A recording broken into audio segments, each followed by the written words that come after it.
Brain of Britain, the nationwide general knowledge contest, chaired by Russell Davies.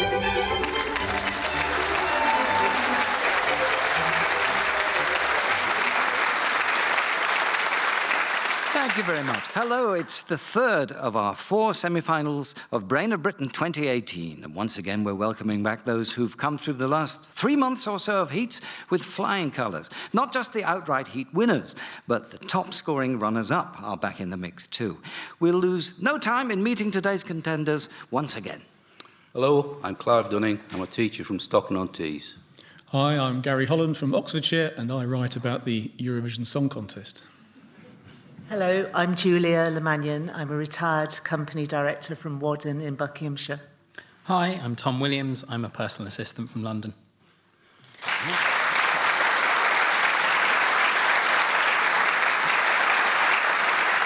Well, welcome back, all of you, and the very best of luck. A place in the final awaits one of you.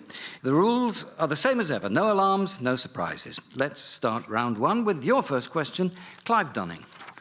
Wines with the appellations Saint-Joseph, Hermitage and Châteauneuf-du-Pape are all produced from grapes grown in the valley of which French river? Loire. Not the Loire, no. Tom Williams? The Rhone. The Rhone is right, yes. Garry Holland, in April 2018, who became the first woman to have a statue erected in her memory in London's Parliament Square, joining 11 statues of men? I can't remember. And right. Tom Williams? Millicent Fawcett. Dame Millicent Garrett Fawcett, yes, the feminist writer and campaigner for women's suffrage. Julia LEMAGNEN, your question. A Dobson unit is used to measure which constituent part of the Earth's atmosphere? The thermosphere? No. Clive Dunning? Ozone. The ozone layer, yes, you're right. Tom Williams, your question now. Which common garden flower is known as the sword lily? Gladioli. Yes, the gladiolus in the singular, Dame Edna's favourite bloom. When measured by the industry standard, the TEU, or 20-foot equivalent unit, referring to the number of containers it handles, what is the busiest port in Britain? Grimsby. No. Clive Dunning? Felixstowe. Yes, it is. Perhaps surprisingly, the port handles more than 4 million TEUs and welcomes approximately 3,000 ships each year. That's the end of the first round, which was quite soon completed. Garry Holland and Julia LEMAGNEN have yet to score. Clive Dunning 2, Tom Williams 3.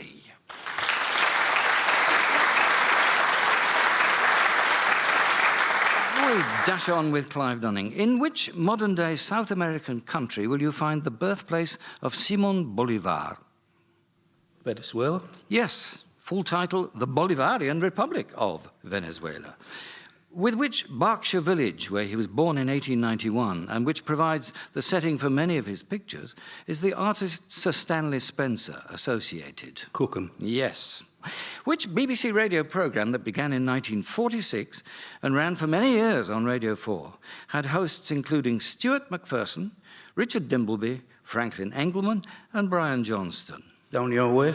That's the one, yes. Of course, Franklin Engelman was the pioneering host of this programme as well.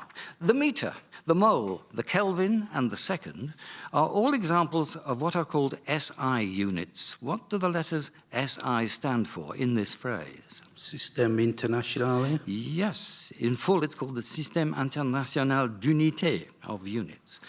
The adjective brachial refers to which part of the body? The arms. The arms is right. 5 in a row, sir, and a bonus mark for you.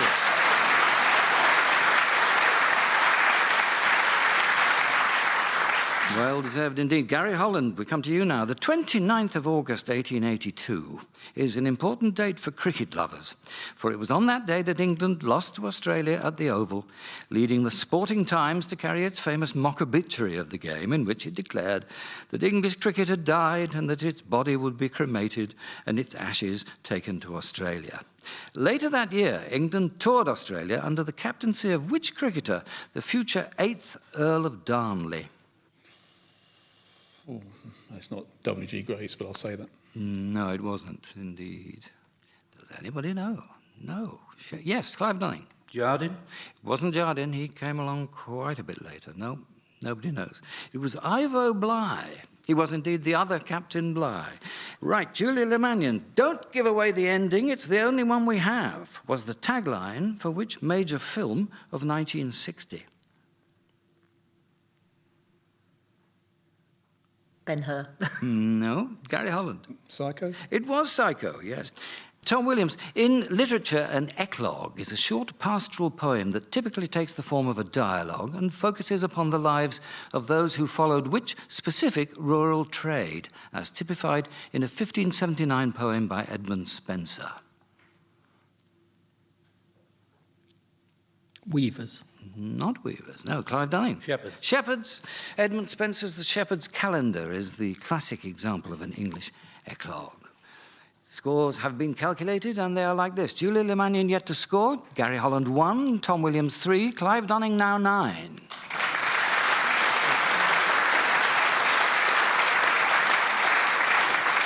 Now, Clive Dunning, there's music with your next question. Listen to this song from a hit film musical, and then name the musical. Every night I lie in bed, the brightest colors fill my head. A million dreams are keeping me awake. A million dreams, a million dreams. I think of what the world could be, a vision of the one I see. A million dreams is all it's gonna take. A million dreams for the world we're gonna make.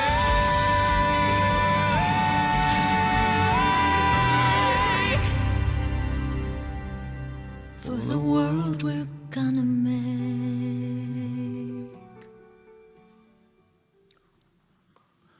La La Land. No. Gary Holland. Glee? No, not Glee. Ah. I'll tell you, it's called The Greatest Showman. That was A Million Dreams from The Greatest Showman, based on the life of P.T. Barnum. Gary Holland, at which location designated a World Heritage Site by UNESCO in 2003 would you find the world's largest surviving Victorian glasshouse? Kew Gardens? That's right. El Gran Carlemany, or the Great Charlemagne, is the national anthem of which landlocked European state? Andorra? The Principality of Andorra, you're right, yes. Although he's not actually named in the Bible, what name is traditionally given to the Roman centurion who pierced Christ's side with the holy lance at the crucifixion? Septimus? No. Clive Dunning? Longinus. Longinus, or sometimes Longius, it's sometimes given as that. Julia LeMagnen, what name is given to a sudden disturbance in the sun's upper chromosphere in which a massive release of energy creates a brilliant flame-like cloud of gas? Black spot? No. Gary Holland? Solar flare? Yes, and in the strongest of these events, the ejection of electrified particles create aurorae in the Earth's atmosphere. Tom Williams, we've come round to you again. Which judge was Lord Chancellor for most of the reign of King James II? Cook? No. Gary Holland? Jeffreys? Judge Jeffreys, first Baron Jeffreys of Wem, which of course is in Shropshire, but he was born in Wales, near Wrexham, and of course known as the hanging judge. End of another round. Julia LeMagnen, yet to fly. Tom Williams, 3. Gary Holland, 5. Clive Dunning, 10.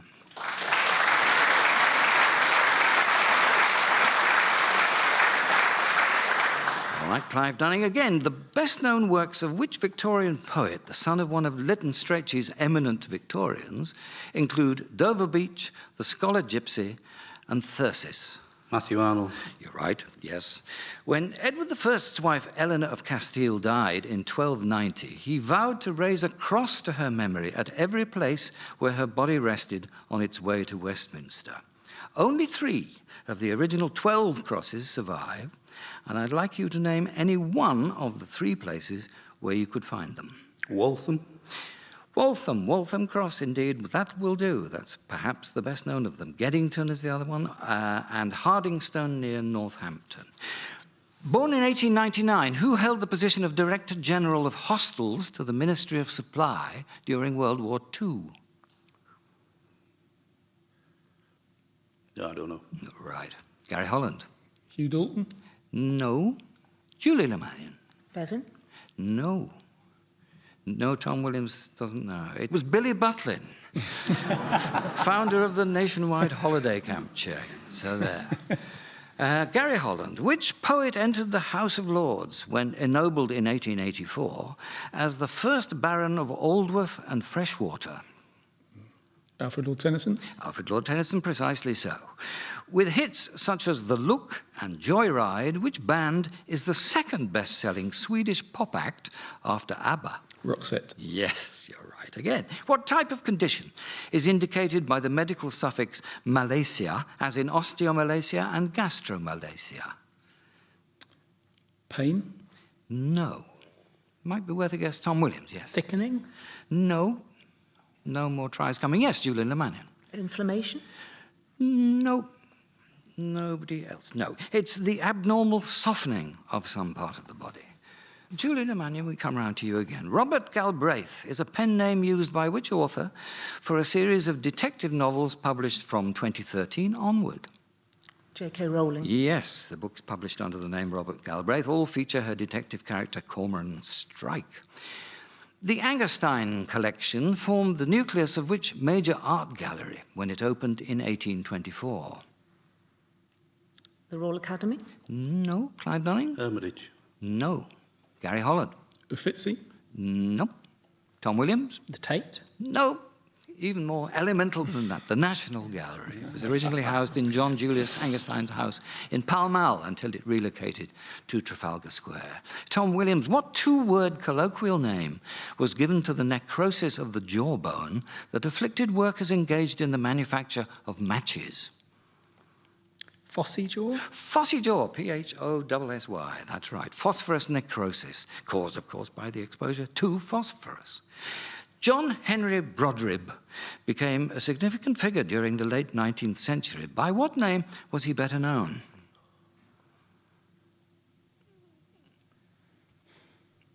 No idea. Righto. Nobody else?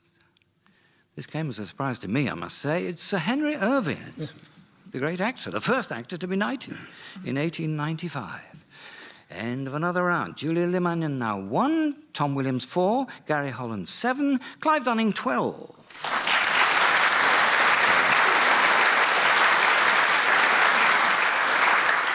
Now let's have a bit of a breather at roughly the halfway point in the contest. This is where we let our contenders sit back and take their fingers off the buttons for a few moments as we invite them to pool their knowledge and tackle a pair of questions from a Brain of Britain listener. Today, it's Jeff Green in Harrow who is attempting to beat the brains. And if Mr. Green succeeds in stumping you with one or both of his questions, we'll be sending him a prize. You may or may not be thrilled to learn that Jeff Green's questions require some knowledge of the periodic table. Here's the first one. No fewer than 4 naturally occurring elements derive their names from the same village. Can you name the village and tell me where it is? Italy in Sweden. Italy in Sweden. Can you, you've polished that one off, by the way, that's right. Can you tell me what the elements are, just to decorate the answer a bit? Yttrium, terbium, erbium, and ytterbium? Ytterbium, erbium, terbium, and yttrium, yes. All different elements, but all found naturally in minerals mined nearby. Well, that took you very little time. So on we go to Mr. Green's second question. Although more elements have been discovered or identified in the UK than in any other nation, only one element in the periodic table actually takes its name from a place in the UK. Which one? Strontium. Yeah. Strontium. You're right. It takes its name from Strontian, a small mining village in the west of Scotland. Jeff Green tells us it was discovered in 1790 by an Irishman, Adair Crawford, and first refined a few years later by Humphrey Davy. Well, you have to have your wits about you to beat the brains at this semi-final stage. You have to lead them astray a bit. Thank you for your excellent questions, Jeff Green. Those are lovely things to know, but they got the measure of you well and truly this time. So no prize, I'm afraid. But what we can award you has all the elements of a warm and heartfelt round of applause.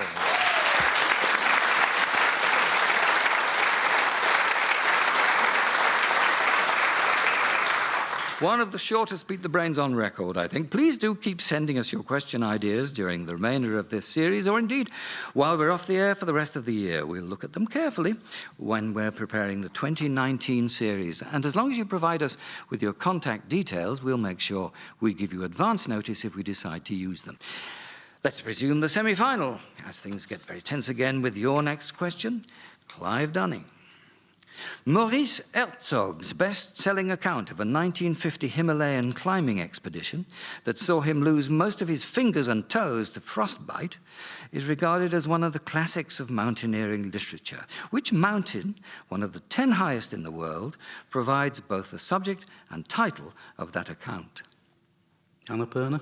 Annapurna won, strictly speaking, yes. It was the first conquest of the 8,000-metre peak. Herzog, who died in 2012 at the age of 93, was a decorated resistance fighter, a mountaineer, an author, and later a government minister. A finger in every pie, you might say, but then you'd think better of it, wouldn't you?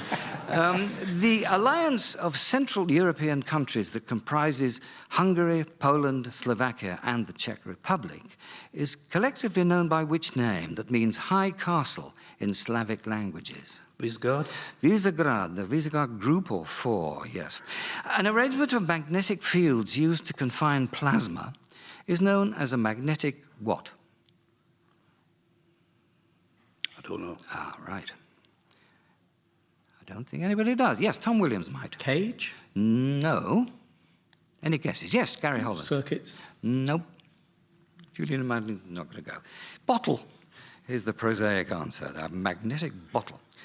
Now, Gary Holland, you're going to hear a piece of music for your next question. It's part of an American ballet first premiered in 1938. I'd like to know either the name of the composer or the name of the ballet.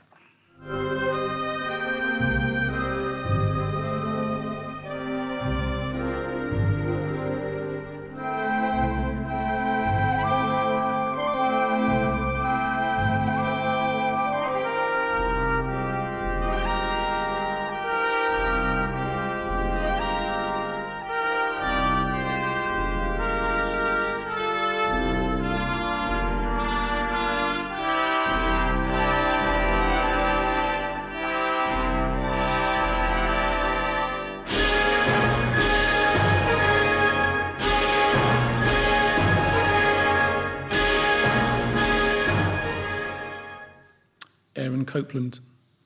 Yeah, yes, that's good enough for the point. And the ballet was? Was it Billy the Kid? It was Billy the Kid, yes, choreographed by Eugene Loring for the Ballet Caravan. We heard the composer himself conducting the London Symphony Orchestra. Who won gold in the men's 400 metres at the 1924 Paris Olympics? Eric Liddell. Yes, as depicted in the film Chariots of Fire. Famously, Liddell refused to run in the heats for his favoured 100 metres because they were held on a Sunday. A quire, Q-U-I-R-E, of 8 leaves of paper, known as an octavo, is formed by folding a standard sheet of paper how many times? 4. No. Tom Williams? 3. 3, yes, it is. It couldn't be very many more than that. Julie LeMagnen, in American history, what name is given to the legal arrangement of 1820, which regulated slavery in the USA by prohibiting it in the Louisiana Purchase, north of the parallel 36 degrees 30, but not within the boundaries of a specific proposed state? No, I'm sorry. Right. Clive Dunning. Missouri Compromise? The Missouri Compromise is the correct answer, yes. Tom Williams. In which sport is the annual champion in France awarded the Cravache d'Or? Bulls. No. Gary Holland? Fencing. No. Yes, Clive Dunning. Real tennis? No. Julian Manning, have a sport? Badminton. No. It's horse racing. The name of the award translates as the Golden Whip, but if we'd given you that translation, we'd pretty much have given you the answer on a plate. End of the round. Julia LeMagnen, 1 point now. Tom Williams, 5. Gary Holland, 9. Clive Dunning, 15.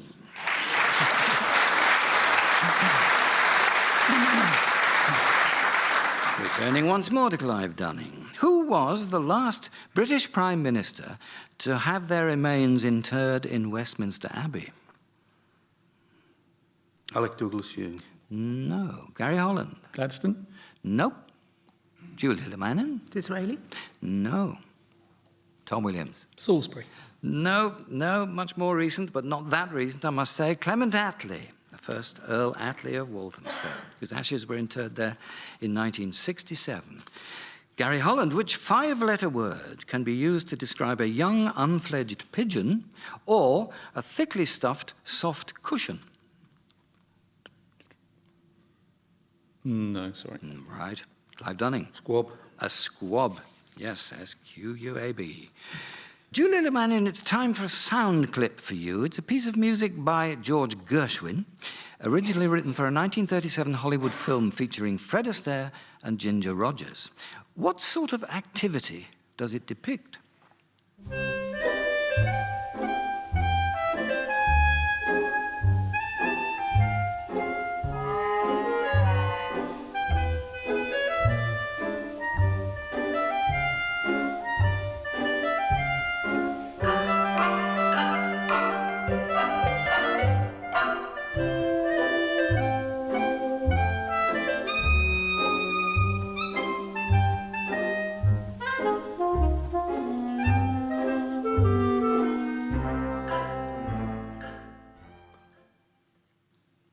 Dancing on a roof? No. Could have been. Gary Holland? Walking the dog? Walking the Dog, that's the alternative title of the piece. More usually known as Promenade, and based on music George had written for a scene in the Astaire Rogers musical Shall We Dance? In the film, the music accompanies a scene of Fred and Ginger walking their dogs on a luxury liner. Tom Williams, topaz is the birthstone for which month? November. Yes, you're right. Topaz was the middle name of a Scottish writer who once acted at Dundee's Theatre Royal. In 1890, he published a book called Poetic Gems. Who was he? No idea. Right. Clive Dunning has. McGonagall. William McGonagall, author of such masterpieces as the famous Tay Whale and his reflections on the Tay Bridge disaster.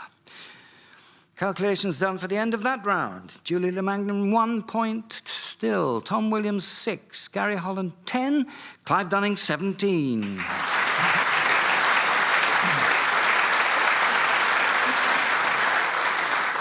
Fair warning, folks, it's the final round as we return yet again to Clive Dunning. Born in 1901, which British artist, acclaimed for his closely observed paintings of birds and other wildlife, created the distinctive illustrations for a popular series of ladybird books, including What to Look For in Spring and The Farm? Tunnicliffe. Charles Tunnicliffe, well done, yes. He also illustrated Henry Williamson's Tarka the Otter, which 19th century Chancellor of the Exchequer once remarked of decimal points, I could never make out what those damned dots meant. Gladstone. No. Gary Holland. John Russell? No. No more office, no. It was Lord Randolph Churchill who uttered that remark. Gary Holland, the MV Britannic, scrapped in 1961, was the last liner to fly the colours of which shipping line? The White Line? No. Julie LeMagnen. White Star Line? The White Star Line, we have to have that in full, yes. She was the third ship of that name to be built for the White Star Line. Julie LeMagnen, the Eiffel Tower was originally constructed for an exhibition in Paris, marking what significant anniversary? Was it the anniversary of the French Revolution? The which anniversary? The 100th. The anniversary, 100th. yeah. Well done, yes, you're right. After drowning in the River Thames, which of Charles Dickens's villainous creations is, we are told, buried with a stake through his heart in the centre of 4 lonely roads? Oliver Sykes? No. Clive Dunning. Quilp. Daniel Quilp from the Old Curiosity Shop, yes, one of Dickens's most vicious characters. Quilp describes himself as a little hunchy villain and a monster.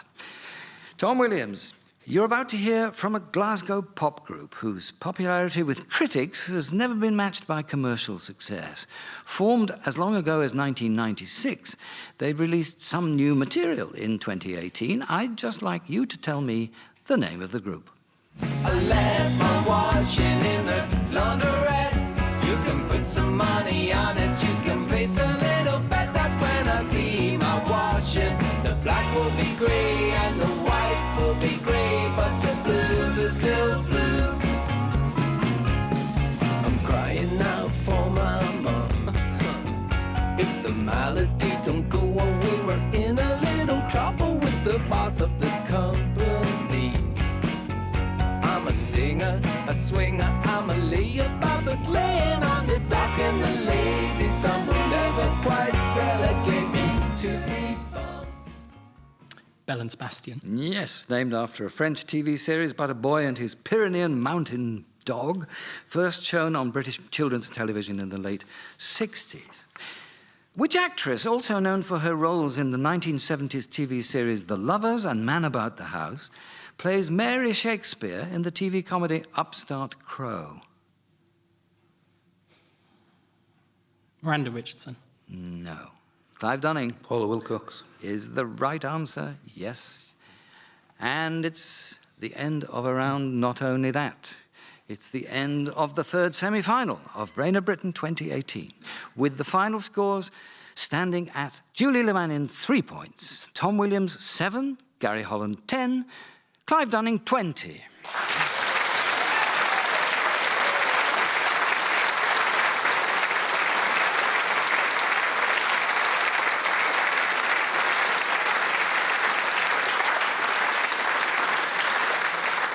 Very well done, Clive Dunning. One of those galloping victories that sometimes happen. You'll be back here in the Radio Theatre in a fortnight's time, lining up against the other finalists in what's promising to be a corker of a contest. My thanks go to the other three of you for your terrific performances in this year's series. We do hope you'll come back in a few years' time and have another crack at leaping that final hurdle that got in your way today. Join us next time when our last 4 semi-finalists will compete for the one remaining place in the final. Thank you for listening today, and goodbye.